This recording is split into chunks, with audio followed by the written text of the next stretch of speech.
Hey friends! I just got home from work. It's such a beautiful day.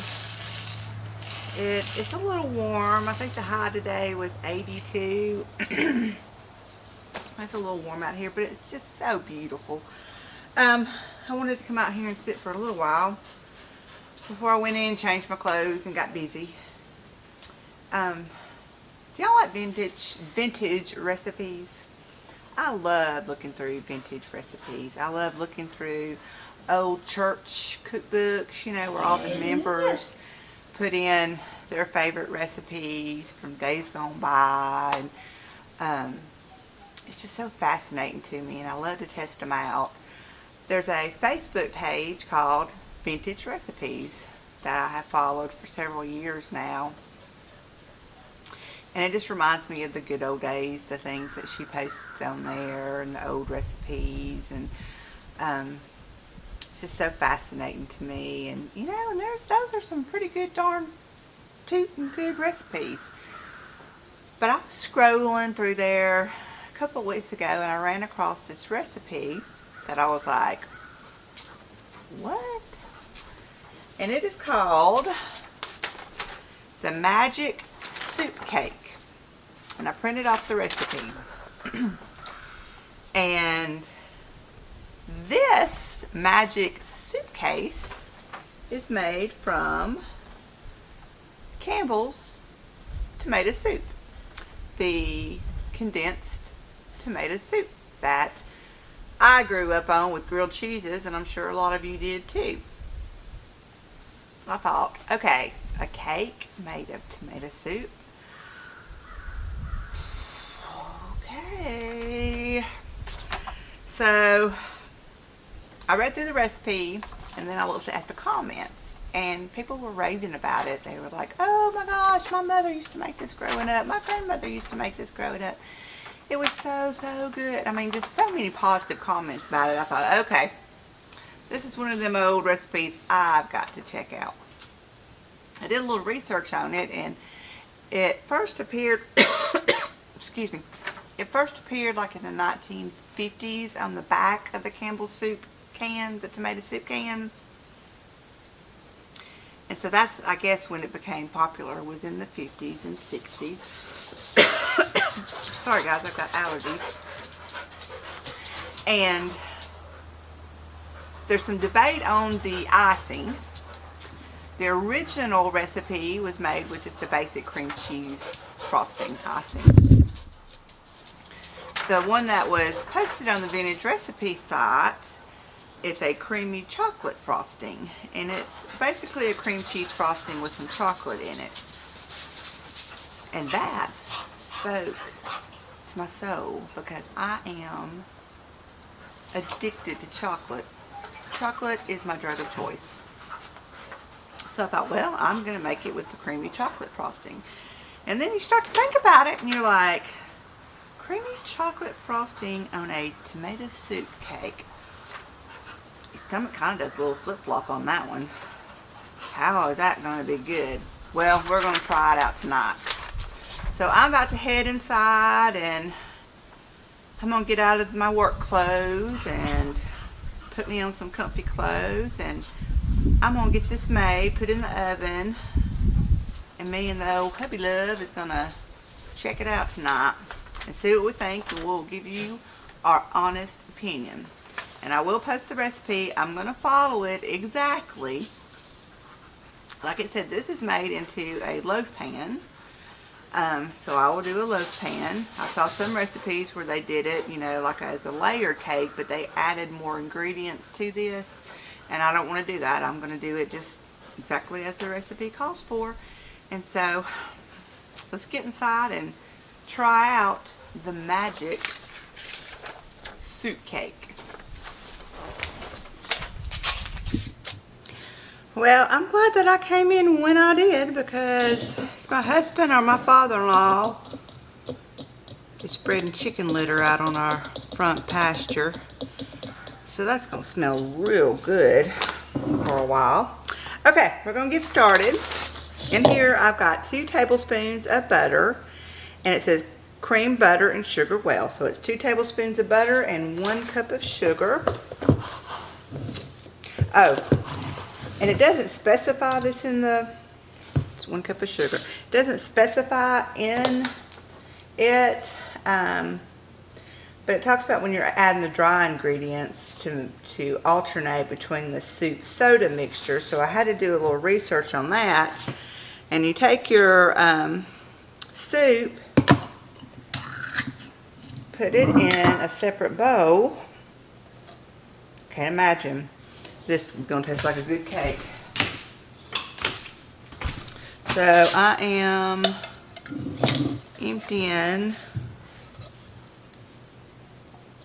Let me get all that cake goodness out. This is so weird to me. Okay, I've got my soup mix in a bowl, and the soda is 1 teaspoon of soda. And you need to mix this together and let it sit while you're doing the others.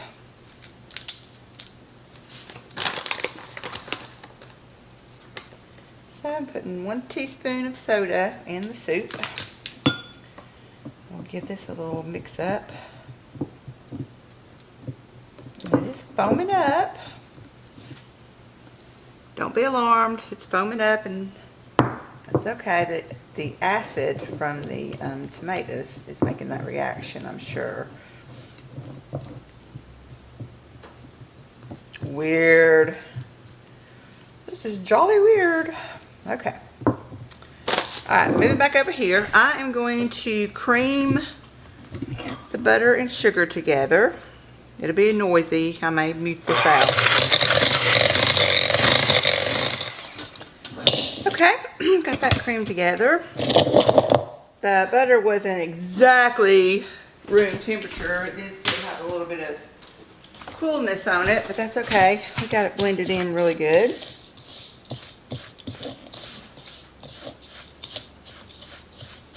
And my tomato sauce, my tomato soup mixture keeps growing, so make sure if you're going to make this, use a bigger, not a real small bowl. Okay, now we're going to do a flour and spice mixture. And what is so weird about this is there's really no liquids. I mean, your soup is your liquid. There's no eggs. It's very intriguing. Okay, so we're going to sift our flour. It takes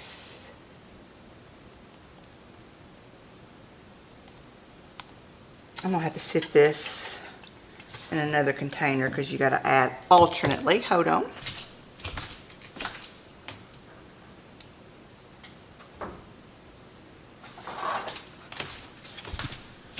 I'm just going to do it on a paper plate.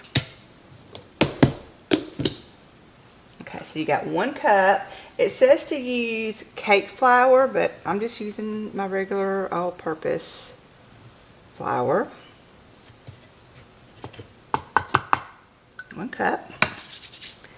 Okay, and then we have got nutmeg. It's 1 teaspoon of each of these things. Oh my God. Yes, okay. 1 teaspoon of nutmeg. 1 teaspoon of cinnamon. This is probably going to be like a spice cake. And my cloves are not open. And 1 teaspoon of ground cloves. Yeah, this is definitely going to have a spice cake taste to it. Because just these spices alone remind me of Christmas. Christmas.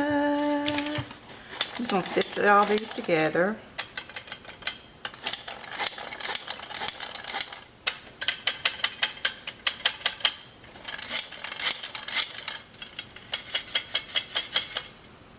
And I got some crumbs that's not going through. Let me just mash those through. We need all these spices to maybe drown out that tomato taste.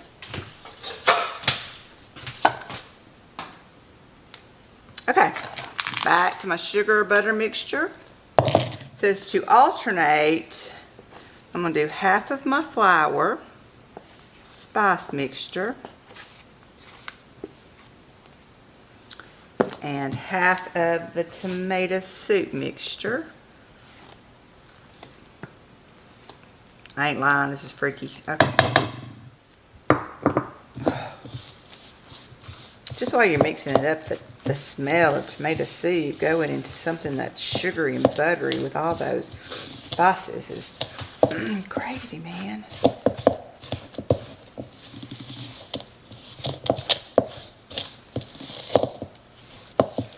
Okay, I'm going to add the rest of the flour and the rest of the tomato soup and soda mixture.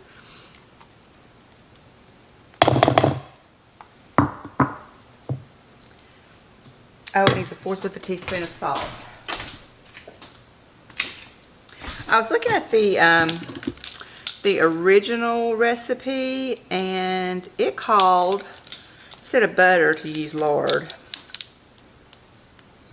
And of course, I don't have any lard, so that's why I did. And this recipe says butter, but I was looking back on some of the 1950s and 1960 original recipes, and it had to use lard. Or oleo, lard or oleo.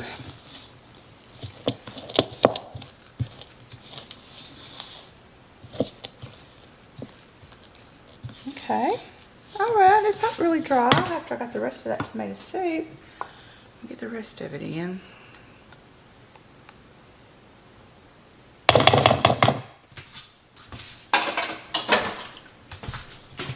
Okay, 2 tablespoons of butter. 1 cup of sugar, 2 cups, it's 2 cups sifted flour.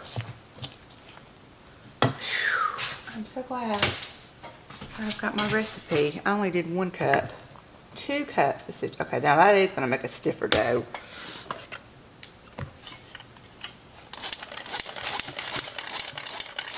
Two cups sifted cake flour, but like I said, I'm using all-purpose because I don't have any cake flour.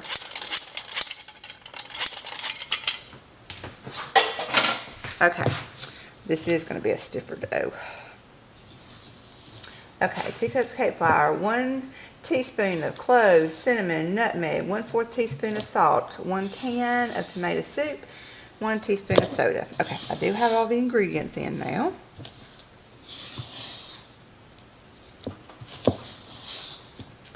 I'm just going to keep folding this in until all the flour is incorporated.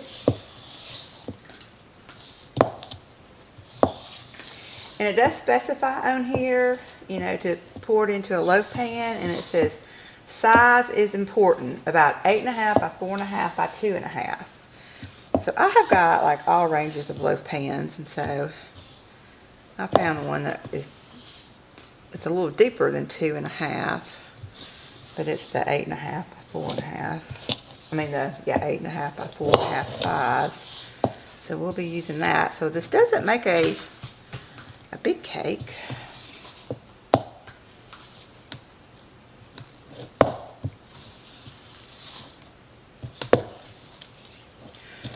Okay, let's get my muscles going now.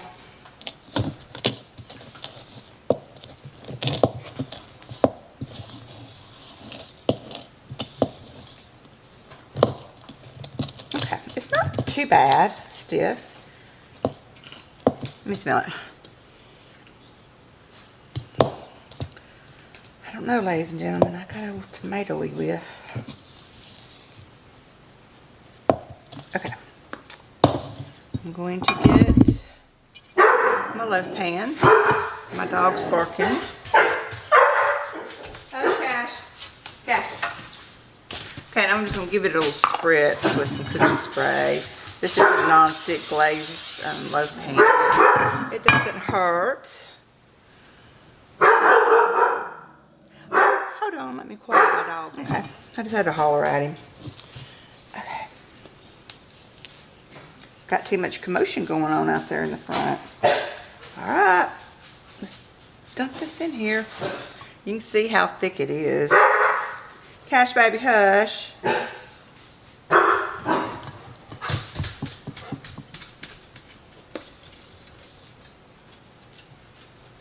a lot of the comments that I read was talking about how moist of a cake it is. So there's, you know, it didn't even call for any like vanilla extract or anything like that.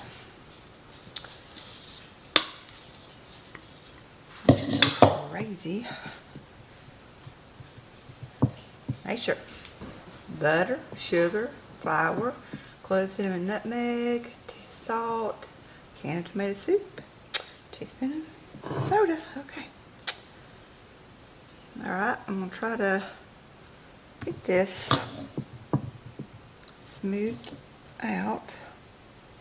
Got my oven preheating and it's there. And it says to bake for 50 to 60 minutes and await praises. Await praises. So they're confident about this recipe. We'll see if we give it praises.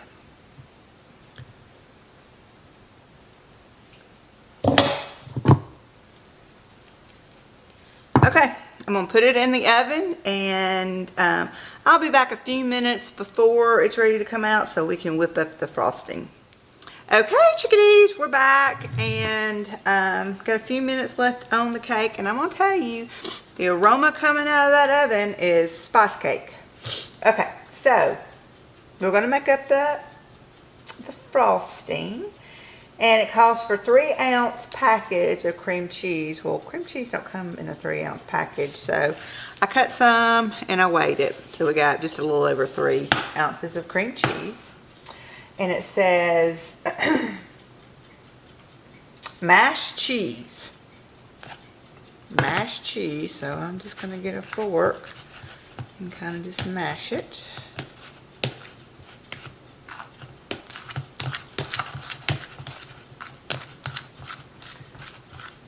Okay, and it says add milk gradually and blend. So it calls for 3 tablespoons of milk. Now all I have on hand is skim milk, and I'm sure they didn't use skim milk back in the day. So I got some half and half. I did 1 tablespoon of half and half, and I'm going to do 2 tablespoons of the skim. The half and half had a thick cream on top, and so that's mostly what that tablespoon is that thick cream. So it should make it extra good. I'm going to mix that up.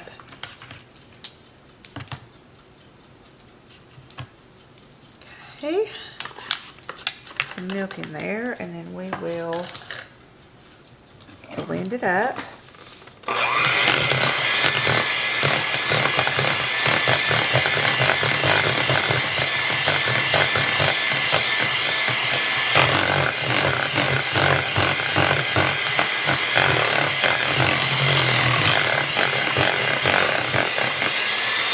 Okay. Now we got to add our confectioner's sugar.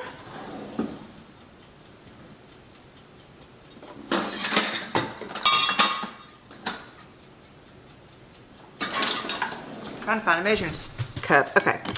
So it says, it says to add sugar gradually, and it takes 3 cups of confectioner's sugar. So I think I'll just do 1 cup at a time, so I don't have a explosion of snow in here.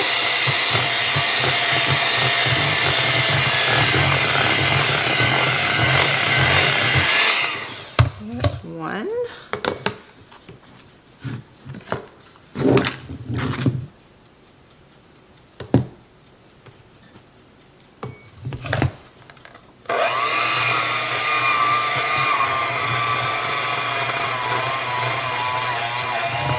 Did I tell y'all I'm a messy cook? I'm a messy cook.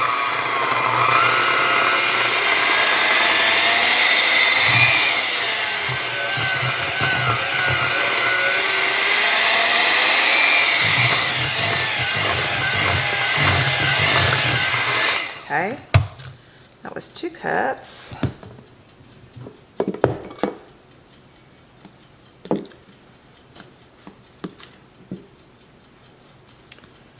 like it's going to be a lot of icing for just a little loaf pan. Okay, here's number 3.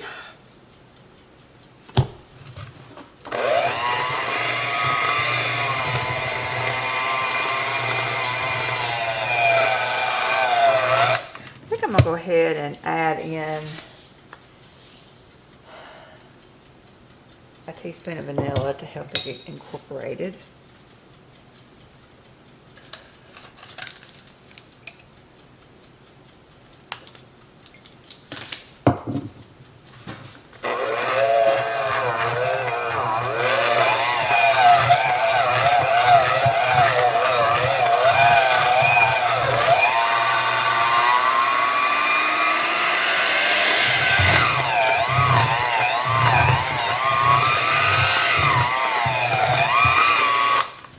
Okay, and now it says I need 2 squares of bittersweet chocolate melted.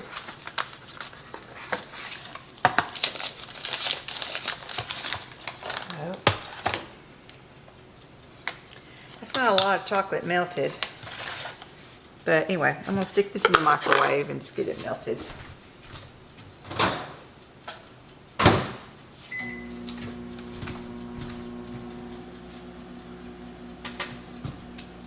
And I'll stir some of this on the sides, incorporated in there.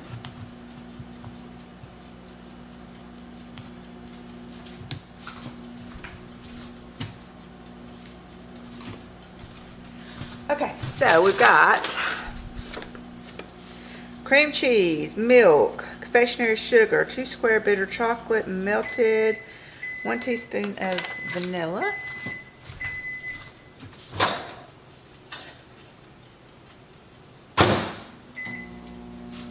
and that's going to take a minute for it to melt, so I'll come back with you. It also called for a ½ teaspoon of salt, so I'm just going to go ahead and put that in there. Okay, it's not totally like liquid, but it's soft and gooey, so we can go ahead and add this in. We'll get every last drop of it because you want all the chocolate you can get. Okay, let's blend this up.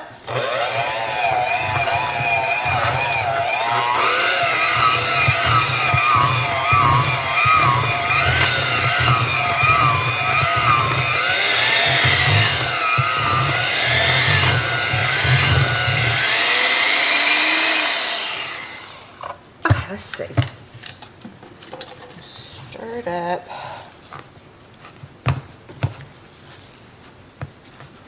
It's looking pretty. Like a light chocolate. Almost has a moussey look to it.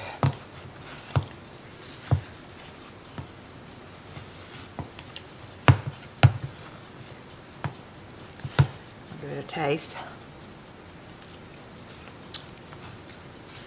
Yeah, it doesn't have a real strong chocolate taste. It tastes like a cream cheese frosting with just a hint of chocolate.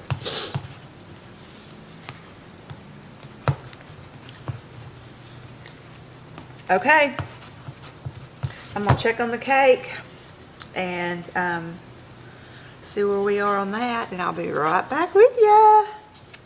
Okay, it's done. It actually took an hour and about 12 minutes to cook in my oven. But I checked it by, I've got these wooden skewers, and I just put it in the middle and pulled it out, and it came out clean. So I'm going to let this sit here and cool, and I'll be back when we give it a frost. It smells delicious. I don't get a tomato soup smell from it. It just has that spice cake smell to it. So I'll be back when it's all cooled off and we can frost it and try it. Okay, I've let it cool some. It's still a little bit warm, but I'm impatient. So I've got this much frosting left over, and it's put on pretty heavy. It's not that pretty because I'm not a good froster, but we're going to cut into it and we're going to try it.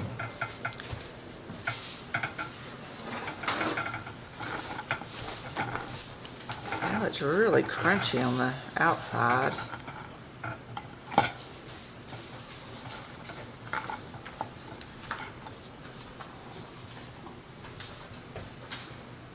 That's what it looks like on the inside.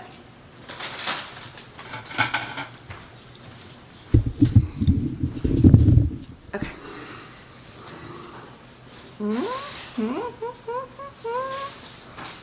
Kind of excited.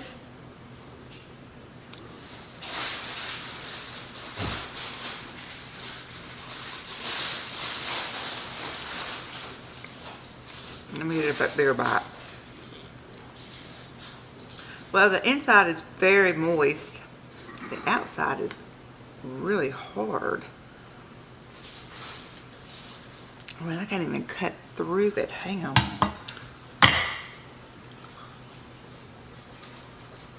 Wow. Maybe I should have just cut off the end piece and tried the softer inside. Okay, I'm gonna get a monster bite.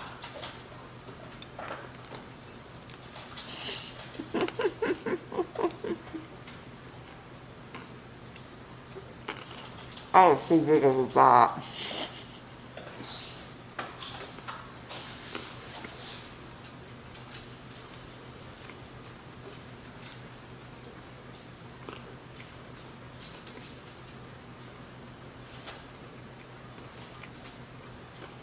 Okay.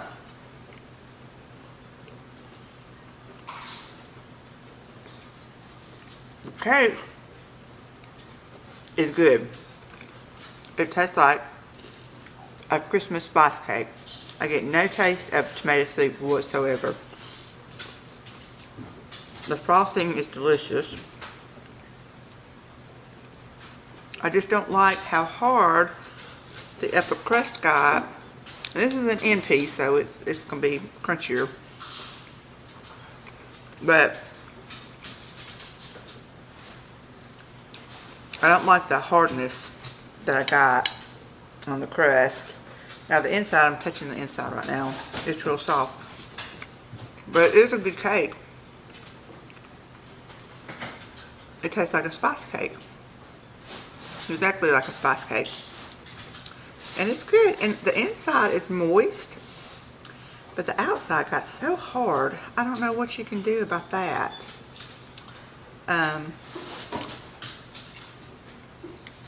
I've got an inside piece there with some icing on it. It's delicious. I would not have thought that a tomato soup cake would taste like this. It's very good. I just don't want the outside, the crunchiness. And some people like a crunchy cake. I like a real soft cake. But I think that when we cut more into it, like that end piece was very hard. It'd get better. I don't think that I overcooked it. I kept checking it with my wooden skewers. And it kept being gooey, till when I took it out, it finally wasn't gooey. And I only let it cook about 5 minutes from where it was gooey to where it was not gooey. So it wasn't overcooked at all. But it is good. I think that'd be a very good cake during the holidays. I'm going to try it again because I'm a pig. I just got the inside part again with some icing. It's good. I would try this. It's a neat story how you can say, I made this out of Campbell's condensed tomato soup. People wouldn't believe you. So yes, it is good. I'm going to put this on my holiday baking list. For sure. Because it smells like Christmas and it tastes like Christmas. But it is good. That is a neat recipe that I found. An old vintage recipe made from Campbell's soup. Tomato soup. So anyway, thanks for joining me on this adventure. And it is good. It's not blowing my socks off, but it is good. I'll get my husband to try it too. He just sat down with his supper. And I'm going to send some over to my in-laws and let them try it. But guys, thanks for joining me today. And If you like what you see, if you're new to my channel, please like and subscribe. I'll be doing some more vintage recipes coming up since canning season is about over. And I hope to see you again soon. Bye.